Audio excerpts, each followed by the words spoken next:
तेज India, सच की तस्वीर। नमस्कार, आप देख रहे हैं तेज इंडिया टीवी और मैं हूं आपके साथ आरती सिंह आजाद। रुक करते हैं आज की खास खबरों की ओर। करणी सेना द्वारा 21 सूत्रीय मांगों को लेकर जीवन सिंह शेरपुर के समर्थन में पिपलोदा के शेरपुर में मुख्यमंत्री शिवराज सिंह चौहान, विधायक डॉक्टर राजेंद्र पांडे एवं सांसद सुधीर गुप्ता का पुतला दहन किया।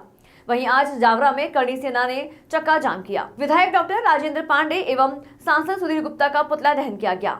इसके साथ ही जावरा में इन लोगों द्वारा चक्का जाम किया गया। करणी सेना से जुड़े लोगों की माने तो उनके बीच का व्यक्ति भोपाल में अनशन पर बैठा है और सरकार द्वारा उसे वहां भी परेशान किया जा रहा है। सरकार को मांगों पर ध्यान देना चाहिए, लेकिन वह इस ओर ध्यान नहीं दे रही है, जिसके चलते सभी लोग परेशान हैं।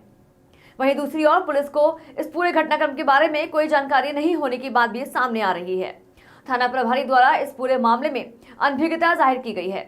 उनकी माने तो किसी व्यक्ति का पुतला जलाने की बात उन्हें पता चली है, लेकिन कारणों का अब तक पता नहीं चल सका है।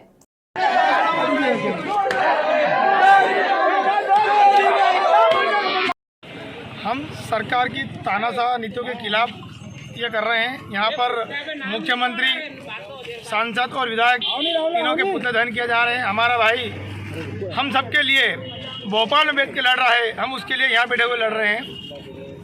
सरकार हमारी 22 सूत्र जो मांगे रखी गई है उन्हें पूरी नहीं कर पा रही है। और शांतिप्रिय तरीके से कल 8 जनवरी को भोपाल में जो महा आंदोलन हुआ था उसके उपलक्ष्य में जो मांगे नहीं रखी गई है, उसके लिए हमारा भाई भोपाल में आमरण अनशन पे बैठा है।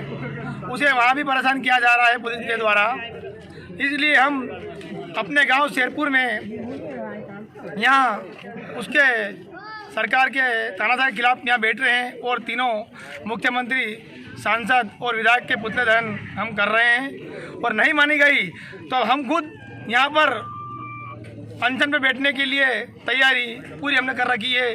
जैसे ही भाई का आदेश हुआ हम उसी समय यहाँ रोड पे आमरण अनशन पे बैठ जाएंगे। 3 पुतला दहन किए गए थे, क्या आपको सूचना थी? नहीं, पुलिस को ऐसी जानकारी नहीं, इलेक्ट्रॉनिक मीडिया के माध्यम से ऐसी जानकारी मिली कि वहाँ कुछ किसी व्यक्ति का पुतला बना के जलाया है।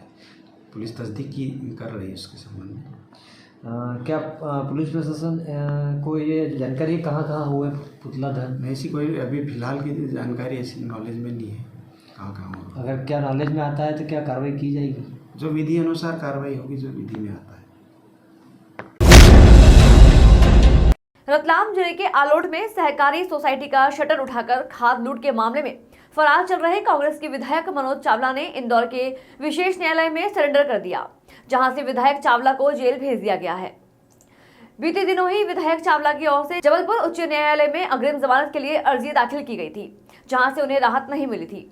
इस मामले में विधायक चावला द्वारा पूर्व में भी इंदौर के न्यायालय में अग्रिम जमानत के लिए याचिका प्रस्तुत की थी, लेकिन वहां पर भी याचिका खारिज हो गई थी। इसके बाद विधायक चावला द्वारा अपने अभिभाषक के माध्यम से एक बार फिर से अग्रिम जमानत के लिए याचिका जबलपुर हाई कोर्ट में प्रस्तुत की गई थी, लेकिन राहत वहां से भी नहीं मिल सकी। अग्रिम जमानत याचिका खारिज होने के बाद उनके द्वारा स्वयं विशेष न्यायालय में प्रस्तुत होकर सरेंडर कर दिया गया, तो न्यायालय ने उन्हें जेल भेज दिया। अपनी विभिन्न मांगों को लेकर स्वास्थ्य विभाग के लैब टेक्नीशियन वाला अस्पताल परिसर में प्रदर्शन किया गया। इनका कहना है कि सरकार द्वारा मांगों को अनदेखा किया जा रहा है, जबकि अस्पताल की रीढ़ की हड्डी और हनुमान यही लोग हैं। उसके बाद भी इनकी सुनवाई नहीं होती है। अपनी मांगों को लेकर लैब टेक्नीशियन का कहना है कि यदि सरकार उनकी मांगे नहीं मानती है तो आगामी 13 तारीख से वो अनिश्चितकालीन हड़ताल पर चले जाएंगे।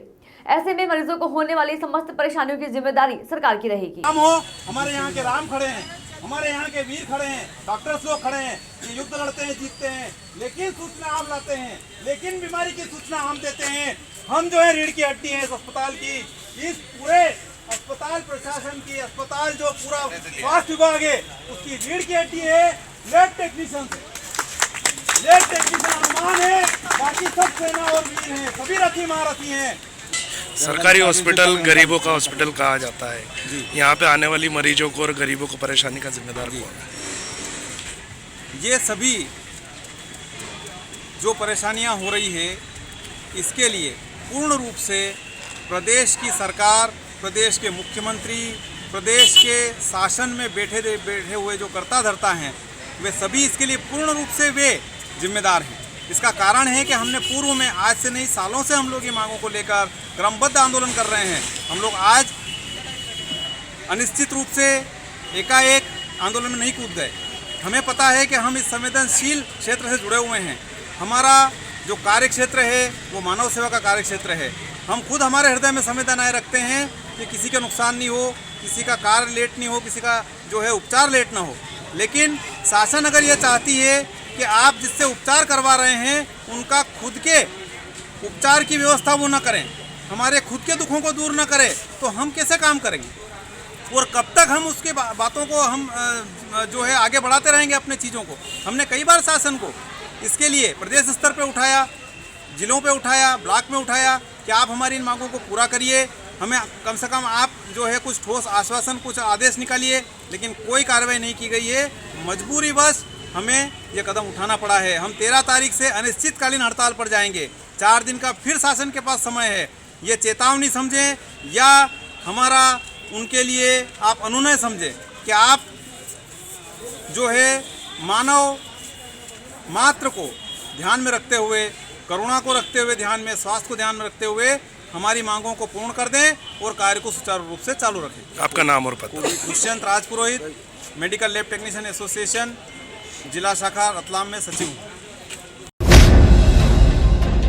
रतलाम ग्रामीण विधायक दिलीप मकवाना द्वारा उनकी विधानसभा में कराए जा रहे विकास कार्यों में एक और विकास का कार्य जुड़ गया है।